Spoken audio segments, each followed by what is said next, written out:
एक बार एक राज दरबार में कलाकार आता है। उस कलाकार की खासियत ये थी कि जब भी वो अपनी कलाकारी दिखाता तो कोई भी व्यक्ति ऐसा नहीं होता जो उसको देखकर हंसे ना।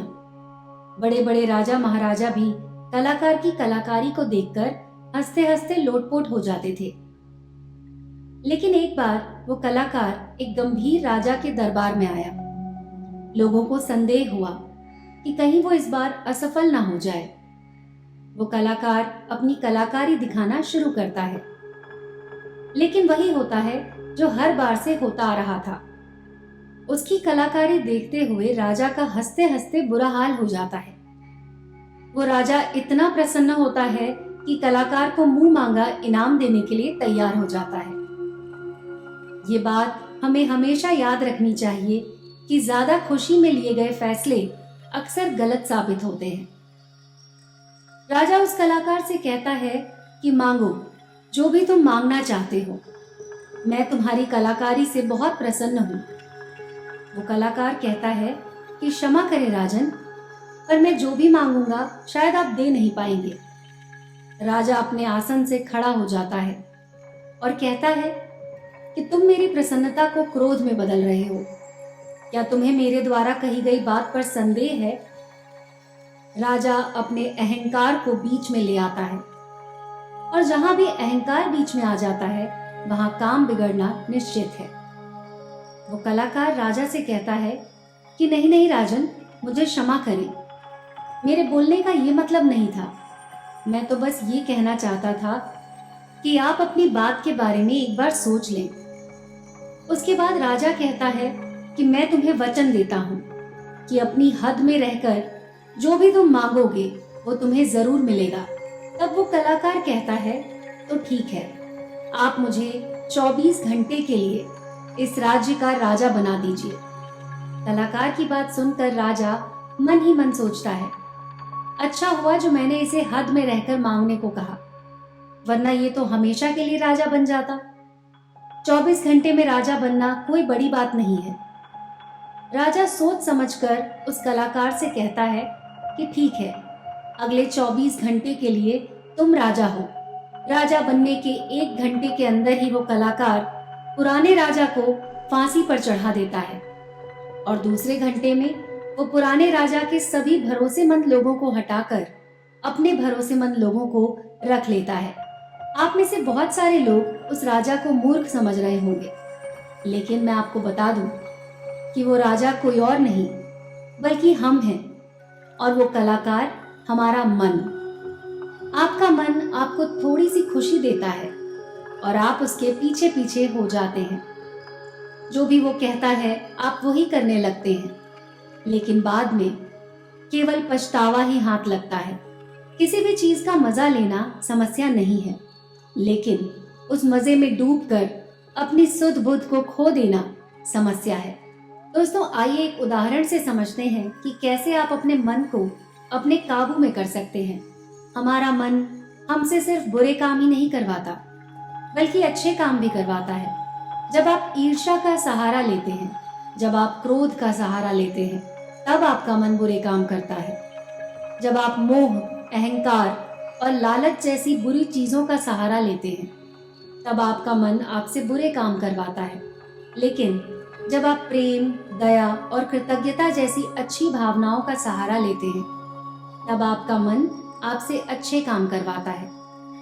इसलिए समस्या मन नहीं बल्कि मन का इस्तेमाल किस तरह से किया जा रहा है, ये समस्या है।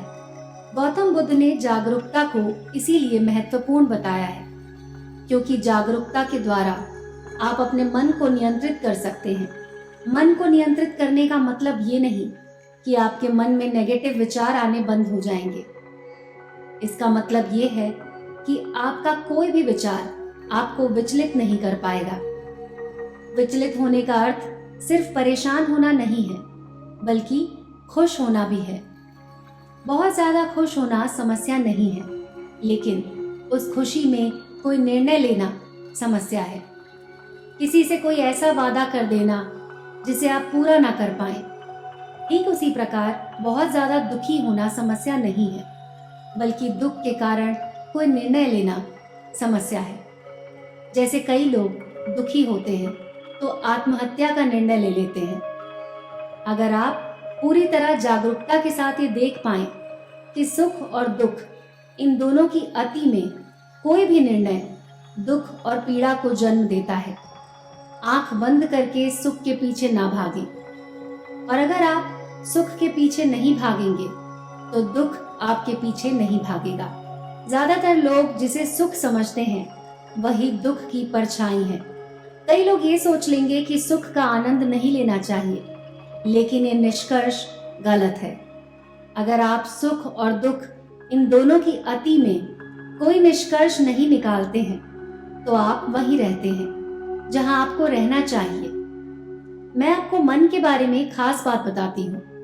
आपको ऐसा कब लगता है कि आपको अपने मन को वश में करना चाहिए? जब आप वो काम कर रहे होते हैं जो काम आपके लिए सही नहीं होता, तब आपको महसूस होता है कि आपको अपने मन को वश में करना चाहिए, मगर आप वो काम फिर भी कर जाते हैं क्योंकि आपको उस काम को करने में मजा आता है। उदाहरण के तौर पर चुगली करना। आपको पता है कि चुगली करने से आपको फायदा नहीं होगा, फिर भी आप चुगली करते हैं क्योंकि ऐसा करने पर आपको मजा आता है।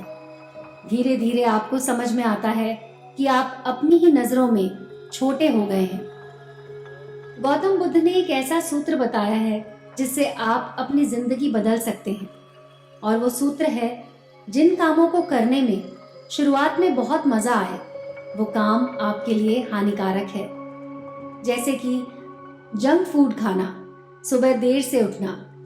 और जिन कामों को शुरुआत में करने में मजा नहीं आता या फिर बोरियत होती है, वो काम आपका जीवन बदल सकते हैं। किताबें पढ़ना, व्यायाम करना, सुबह जल्दी उठना, ध्यान करना और इंटरनेट का सही इस्तेमाल करना। हमें ये समझना चाहिए कि हमारा मन केवल बुरे कामों में नहीं लगता, बल्कि अच्छे कामों में भी लगता है। फर्क सिर्फ इतना ही है कि बुरे कामों में जल्दी लग जाता है, क्योंकि बुरे काम करते समय शुरुआत में मजा आता है, और अच्छे कामों में मन देर से लगता है, क्योंकि अच्छे कामों में मजा देर से आता है। इसलिए दोस्तों, मजे के पीछे ना भागें, अच्छे काम के पीछे भागें। सफलता आपको निश्चित मिलेगी। दोस्तों, अगले वीडियो में आपको बताएंगे कि मन को कंट्रोल करने का प्रैक्टिकल तरीका क्या है।